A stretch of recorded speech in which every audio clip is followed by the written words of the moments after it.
ఎన్నికల్లో ప్రధానంగా వచ్చింది పెన్షన్స్ వచ్చాయి.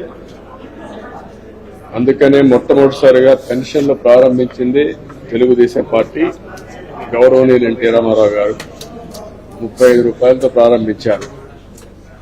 దాన్ని సమైక్య ఆంధ్రప్రదేశ్ నేను 75 రూపాయలు చేశాను. మళ్లీ నేను ముఖ్యమంత్రి గారు 200 రూపాయలు ఉండేది. ఒకసారి 1000, మళ్ళా 1000 పెంచి 2000 రూపాయలు చేశాం.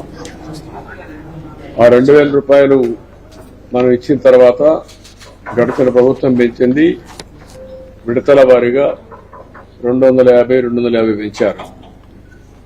నేను ఎలక్షన్ లో క్లియర్ హామీ ఇచ్చి ఏప్రిల్ నుంచి 3000 రూపాయలు పింఛను మీకు అందరికి ఇస్తానని హామీ ఇచ్చాను. ఏప్రిల్ నుంచి అంటే ఇప్పటికీ ఏప్రిల్, మే, జూన్ 3 నెలలు అవుతుంది.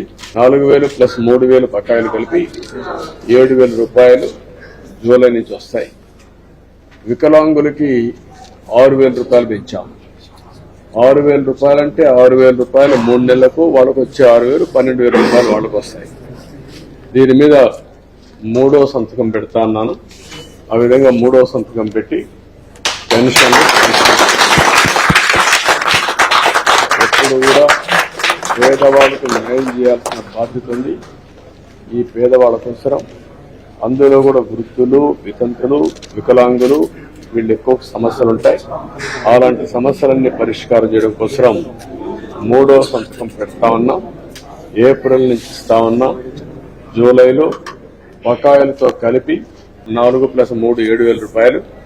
అదే వికలాంగులకి 12,000 రూపాయలు ఇస్తాం. ఇంకా వికలాంగుల్లో కొన్ని కేటగిరీస్ ఉన్నాయి, వాళ్ళకి ఇంకా ఎక్కువ వస్తుంది. దాని ప్రకారం ప్రతి ఒక్కరికి న్యాయం చేసే బాధ్యత, సమాజంలో ఎవరైతే ఇబ్బందుల్లో ఉన్నారో వారిని ప్రత్యేకంగా గుర్తించి వారికి న్యాయం చేసే బాధ్యత తీసుకుంటాం.